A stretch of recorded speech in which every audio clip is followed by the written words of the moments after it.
Meet Peter and Kiki from Portland, Oregon. They sail a Vision 444, a relatively new catamaran brand from South Africa. But not only the boat and the brand are new, Peter and Kiki were also new to sailing catamarans and the cruising life when they ordered the boat. But that didn't scare them. They jumped at it, built their dream boat and have since sailed from South Africa to the Caribbean and the US. Quite the adventure, especially considering Peter has diabetes. Let's find out what got them sold on the boat and how they managed to sail offshore with diabetes. Welcome to Boatlife is Best. Here you'll find interviews with sailors about their boats and their life on board, ranging from family sailing to solo sailing, from absolute beginners to sailing legends on big yachts and small boats, and from brand new to old school. If you like boat tours and conversations with sailors, definitely subscribe to the channel. So what got you interested and sold on this boat? We had some specific criteria, and one of them was we really wanted a hybrid electric vehicle boat. So with the hybrid propulsion, we thought, we could get regeneration, and when we needed, when the batteries ran out, we could use the diesels to back it up. We wanted to make a green boat, and we couldn't find a manufacturer who was willing to try to install this kind of a propulsion system. And Vision was one of the only companies that had a boat that had the sort of layout, performance that we wanted and would be willing to try this. But long story short, in the end of the day, we didn't end up doing the electric propulsion system because it didn't meet our specifications for performance, and we went a different direction. So the hybrid electric engines didn't work out at the time. There will be a bonus episode about that later. Luckily, there's a lot more to like on the Vision 444. I think it's a practical design. It's got plenty of room inside. So we have, these upper cabinets are pretty new in the design. That's all the dishes. We have just the one oven that's all electric, convection microwave, 3 convection burners. Induction. Induction, and they're 2 different brands because we have one that's a big burner, and then we've just got a certain amount of food here, all our pans and everything right here, and the fridge freezer opposite. So it's a nice little triangle. And I've kind of tried to box out this area as just being for food. Yeah. But a lot of times it's for tools and projects and bolts and screws and stuff like that. We've got the usual table that goes up and down. You can make this into a sort of a bed or a big couch. And we've had TV night using the screen over there. Behind you, the forward-facing nav station is a big... a nice feature. When the weather's bad, you can get pretty good visibility from there, all the instruments. So you told me that you have never really sailed like you do now. You sailed when you were younger. I was not a big sailor. I was kind of terrified by sailing when I was a child, and then I was an athlete, so I did lots of soccer, lacrosse, hockey, all these different sports, and so I was never around in the summer. Then I came back and I started racing with some friends, and I was like, oh, this is really fun. And I did it for 3 or 4 years, and then moved to the western part of the United States where there wasn't much sailing. And so I didn't do it for 35 years. But I had that friend. The entire time we were married, I probably went sailing with him 3 times. For day sails. Yeah. So we have this huge long break, and then a friend of mine who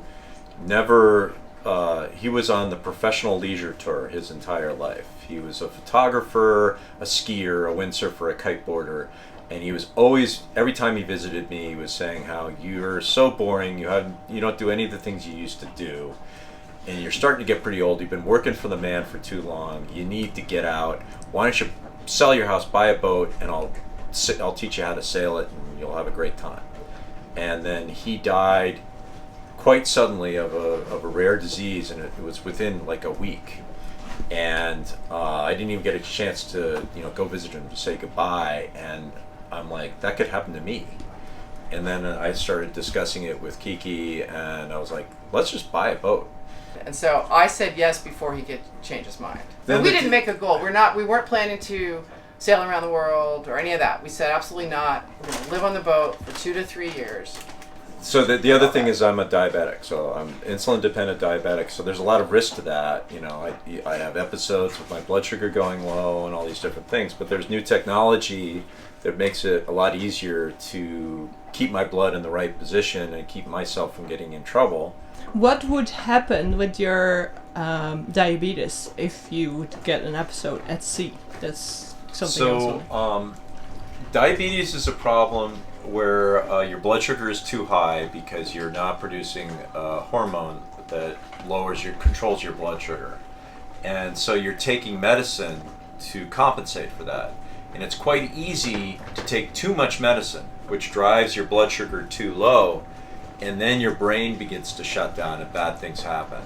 You can be fairly lucid, and yet you get frustrated or confused about simple things. Yeah. So one time I had a low blood sugar incident at the factory. There was a bunch of chain. I just painted the chain, and it was all sort of in a pile, and I needed to get the pile back onto the boat, and it just got all tangled up, like, you know, just like a pile of ropes. And I'm just sitting there just making it worse and getting all frustrated and throwing it on the ground and jumping on it, doing all these different things. And this guy, Mike Giles, comes out. He goes, "What are you doing?"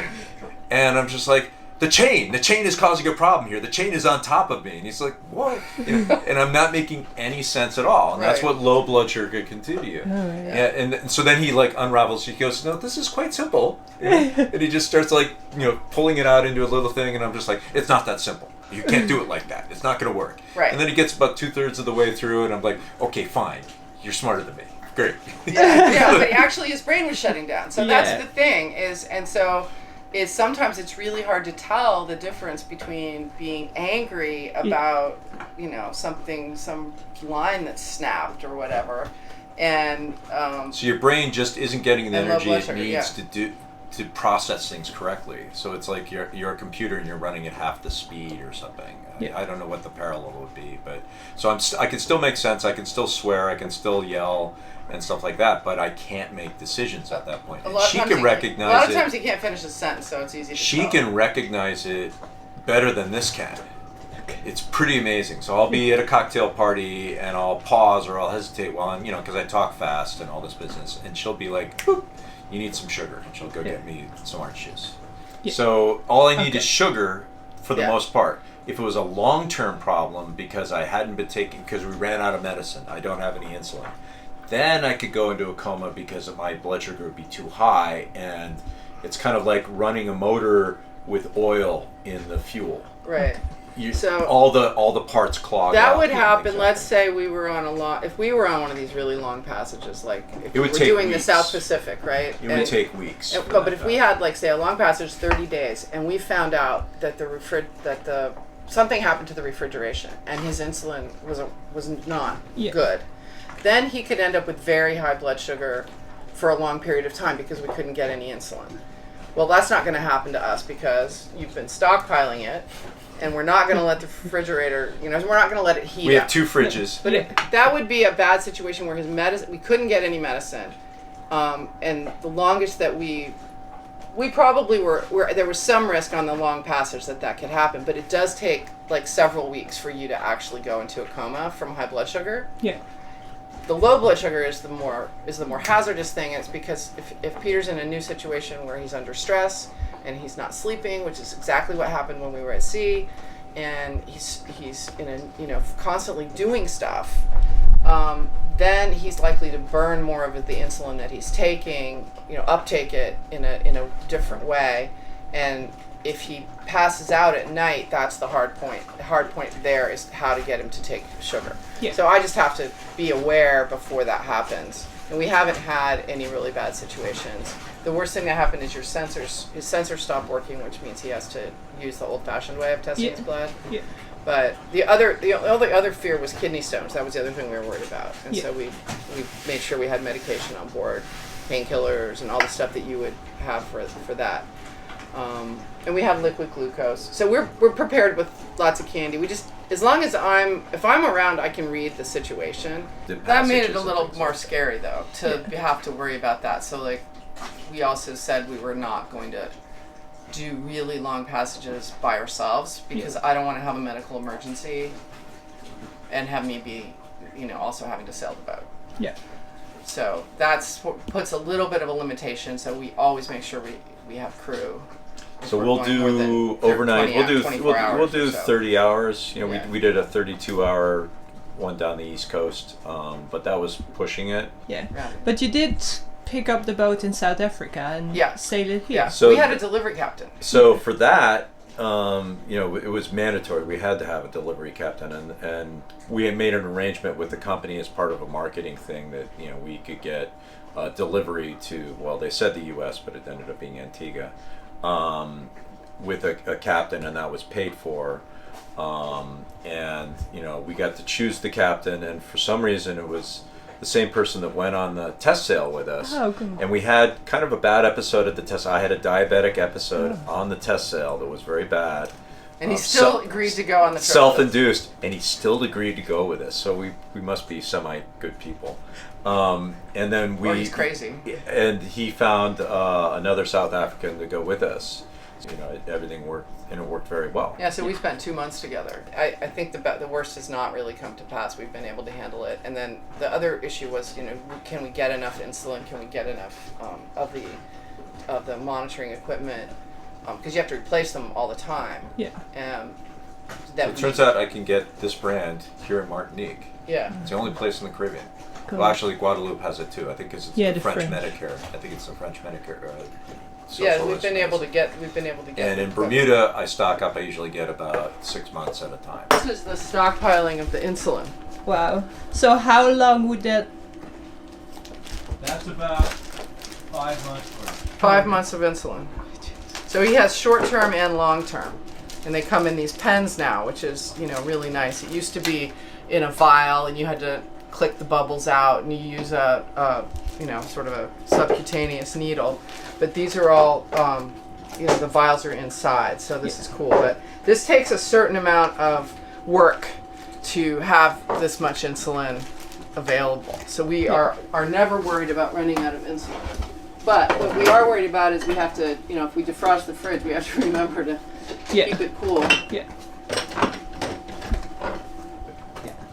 All right, the hulls. So this is the guest hull. We have 2 guest cabins here that are unoccupied, and in each of the companionways in the hulls we have this maintenance closet that Vision is pretty proud of, and I think was one of the features that really sold us on the boat. It's just the easy access to all the pumps and the through hulls and these fuses and switches or whatever they are, the air conditioning. Pucker on both hulls. That's really smart, I have to say. Yeah, super good design. Yeah. And then this is the forward guest cabin. With most catamarans, you have the bed in the front, right?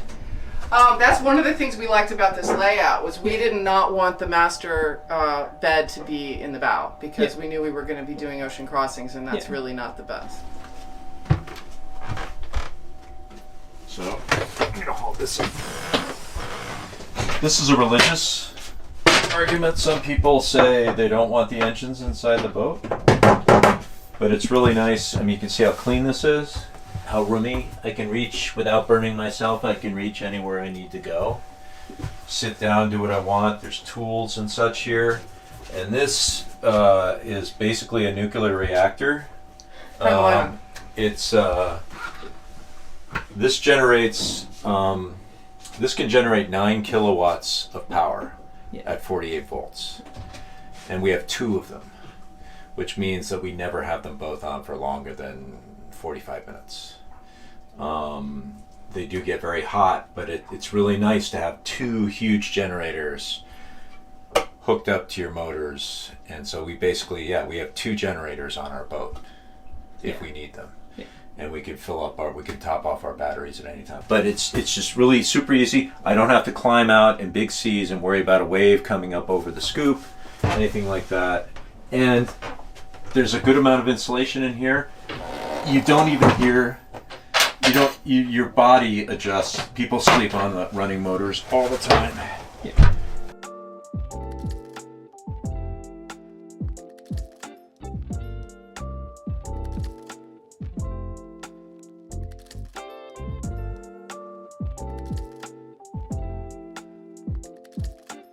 So here's our side.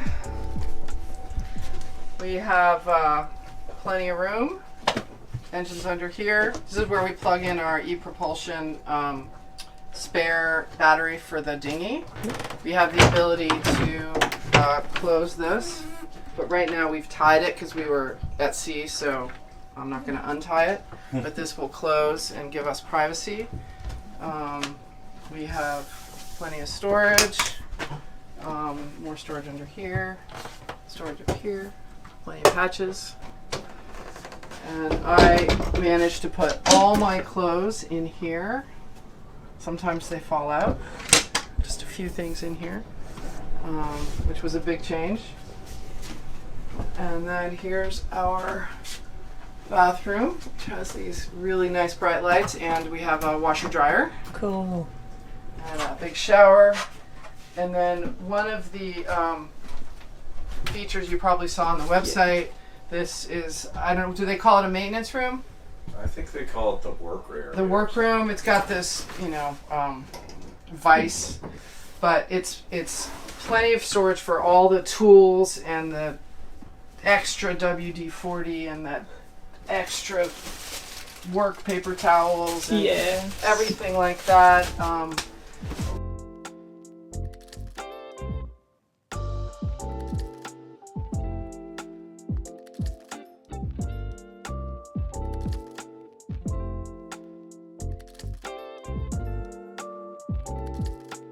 Surface, this is EVA, it's soft foam, and this is EVA too. So you could walk on this all day as opposed to the pseudo teak decking that's really kind of hard and smooth.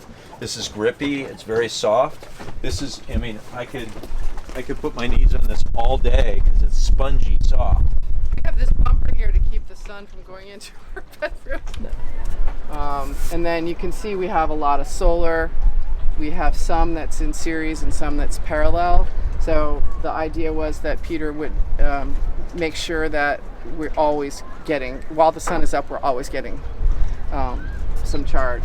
So the decks are nice and wide. Yeah. Totally smooth if you have the hatches closed. So again, wide open decks, very little clutter. And what a change that we made was how the bowsprit, or longeron is the proper name, is fixed. So there's an extra 3 feet on the front of the boat. It doesn't fold up like a typical catamaran, but it means that there's no cables out to the bow that can tangle and get tangled with the bridle. Everything's nice, free and clear underneath the boat. Yeah. And there's no extra holes on, close to your waterline. Yeah. And that's really nice. And then we got this Dyneema mesh, which is now standard in the Offshore package for Vision, that you can see through. The water passes right through. It's very firm. It's not very spongy at all. And it's just wonderful stuff. And I've only had to adjust the tension once in 11,000 miles. Nice. Although it's kind of due now. I think we can. It's a little soft. Do we have And you have a trampoline that you can, because this is fixed, if I have to go forward to fix something, I can step onto it and reach up. Whereas if it was one of the ones that's flexible, there is none of this here. They can't be there. No. And there's no way you can get out there to do it. Not that I'm going to do that in 10-foot seas, but it could be done. Yeah. Peter's favorite thing, the TARDIS locker. You can't really see. Filled it up. It's extremely deep. It goes, all the way to the bottom of the hull. This is where the bed on the guest hole is. Yeah. Wow. It's just full of bikes. We have Also tow some. a boom furler, which is something that not too many catamaran companies were willing to entertain. We got a furl prop. really interesting about this one, and I was just talking to someone today, is this collects a lot of water when it's raining, and the water comes running out here. We're going to put a hole right here, and we'll add a hose to it, and we can fill our tanks with it. But it's just really nice. You can you can adjust the furl any way you want. You just have to know the techniques and rules. It just takes some practice. But you have to go into the wind anyway to furl. Same thing here. Yeah. I hope you enjoyed the tour of the Lazy Lightning. Just some more exciting news. Do you remember Hugo from a former episode? He's going to make videos for the channel as well, so stay tuned.